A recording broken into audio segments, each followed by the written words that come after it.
আসসালামু আলাইকুম। Abdul Majid agro farm পক্ষ থেকে সবাইকে স্বাগতম। আশা করি সবাই ভালো আছেন। আজকে আপনাদের মাঝে একটি গুরুত্বপূর্ণ ভিডিও নিয়ে আসলাম।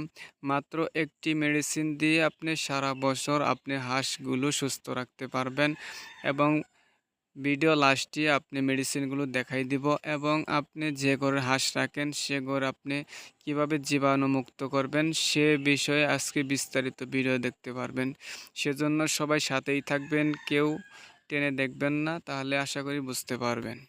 আমাদের হাঁসগুলো অসুস্থ হওয়ার কারণ হলো আমরা যেখানে হাঁসগুলো রাখি দেখবেন সেখানে অনেক ময়লা হয়ে গেছে, আমরা পরিষ্কার করি না, সেজন্য পরিষ্কার করি না এবং জীবাণুমুক্ত করি না। আজকে আপনাদের মাঝে দেখাবো আমার যেখানে হাঁস রাখি সেখানে কিভাবে পরিষ্কার করি এবং কিভাবে জীবাণুমুক্ত করি, এ বিষয়ে দেখতে পারবেন। এবং লাস্টে আমি মেডিসিন দেখাবো, কি মেডিসিন দিলে আপনি হাঁসগুলো সুস্থ সবল থাকবে। দেখতে পাচ্ছেন আমার যেখানে আমি হাঁস রাখি সেখানে আমি পরিষ্কার করতেছি, অনেক ময়লা হয়ে গেছে, আমি সময়ের অভাবে আমি পরিষ্কার করতে পারি নাই, সেজন্য আজকে আমি পরিষ্কার করতেছি এবং আপনাদের শেয়ার করতেছি। আপনি যেখানে হাঁসগুলো রাখবেন আপনি চেষ্টা করবেন দ্রুত পরিষ্কার করার জন্য। আপনি যদি দ্রুত পরিষ্কার করেন, সবসময় পরিষ্কার পরিচ্ছন্ন রাখেন, দেখবেন আপনি হাঁসগুলো এমনি এমনি অসুস্থ হবে না, আপনি মেডিসিন লাগবেই না। আর যদি আপনি হাঁসগুলো নোংরা জায়গায় রাখেন, আপনি যেখানে রাখেন অনেক ময়লা হয়ে যায়, সেখানে রাখলে পরে আপনি হাঁসগুলি এমনি অসুস্থ হয়ে যাবে, আপনি যতই মেডিসিন খাওয়ান কাজ হবে না। সেজন্য আমাদের আগে সতর্ক থাকতে হবে, সেজন্য অবশ্যই আমাদেরকে আগে সতর্ক থাকতে হবে, তারপর আপনি মেডিসিনের চিন্তা ভাবনা করতে হবে। এখন যদি আপনারা আগে মেডিসিনের চিন্তা ভাবনা করেন তাহলে কিন্তু হবে না, আমাদেরকে আগে পরিষ্কার পরিচ্ছন্ন রাখতে হবে। দেখতে পাচ্ছেন আমার ঘরটা পরিষ্কার হয়ে গেছে, দেখতে পাচ্ছেন মাশাআল্লাহ অনেক সুন্দর হয়েছে, দেখতে পারতেছেন কোনো ময়লা নেই। এখন এভাবে আপনারা পরিষ্কার করবেন প্রথমে, তারপর জীবাণুনাশক আপনারা ফার্ম 13 ব্যবহার করতে পারেন। এটা আপনার 1 লিটার পানিতে আপনারা 2 মিলি বা 1 মিলি দিবেন, দিয়ে আপনার ঘরে স্প্রে করবেন। এবং চাইলে আপনার মেডিসিন দোকানে, আপনি হাঁস মুরগির মেডিসিন দোকানে এই পটাশটাও পাওয়া যায়, পটাশটা কিন্তু জীবাণুনাশকে কাজ করে, চাইলে এটাও দিতে পারেন, অল্প একটু দিয়ে আপনি পানির সাথে মিশিয়ে দিতে পারেন, দেখবেন কালার নীল কালার হয়ে যাবে।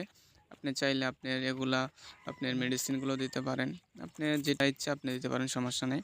আমার যেহেতু দুটোই আছে আমি এটা ব্যবহার করতেছি, আপনি যেটা থাকবে সেটা ব্যবহার করতে পারেন। এখন আমার ঘরে দেখেন আমি পুরা ঘরেই কিন্তু স্প্রে করে দিতেছি, আপনারা সুন্দরভাবে স্প্রে করে দিবেন এবং পুরা ঘরে স্প্রে করে দিবেন, জানি কোনো জায়গায় ফাঁক না থেকে। আমি কিন্তু সব জায়গায় যেখানে রাখি সব জায়গায় কিন্তু সুন্দরভাবে স্প্রে করে দিচ্ছি। এই স্প্রে করে দিলে আপনার জীবাণুনাশক কিন্তু আপনার জীবাণু কিন্তু কেটে যাবে। আমি একটু সমস্যার কারণে আমি এখন নিয়মিত ভিডিও নিয়ে আসতে পারতেছি না, আমার বাড়িতে একটু সমস্যা, আমার আম্মা একটু ক্যান্সার রোগী, সেজন্য বাড়িতে একটু অশান্তি, সেজন্য আপনাদের মাঝে আমি ওইভাবে ভিডিও নিয়ে আসতে পারি না। আপনাদের পাশে থাকবেন যতটুকু পারি, আমি আপনার নিয়মিত ভিডিও নিয়ে আসব এবং আপনাদের যেগুলা ভিডিও উপকার আসবে সেই সমস্ত ভিডিও নিয়ে আসব, চাইলে আপনারা দেখতে পারেন এবং আমার চ্যানেলটি সাবস্ক্রাইবের পাশেই থাকতে পারেন, তাহলে দেখবেন আপনি একটু হলেও উপকার পাবেন। আর আপনার হাঁসকে আপনি সারা বছর একটি মেডিসিন দিয়েই সুস্থ রাখতে পারবেন, সেই মেডিসিনটা হলো থায়াবিন। এই থায়াবিন যদি আপনি মাসে 2 থেকে 3 বার ব্যবহার করেন, 1 লিটার পানিতে 1 গ্রাম করে ব্যবহার করতে পারেন বা খাবারের সাথে দিতে পারেন, তাহলে কিন্তু আপনারা অনেক উপকার পাবেন।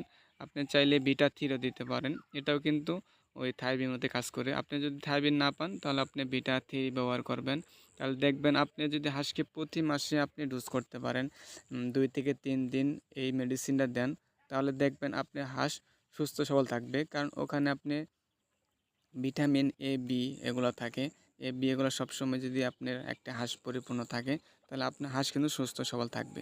সেজন্য আপনারা এই মেডিসিন ব্যবহার করবেন এবং চ্যানেলটি সাবস্ক্রাইবের পাশেই থাকবেন। ধন্যবাদ সবাইকে।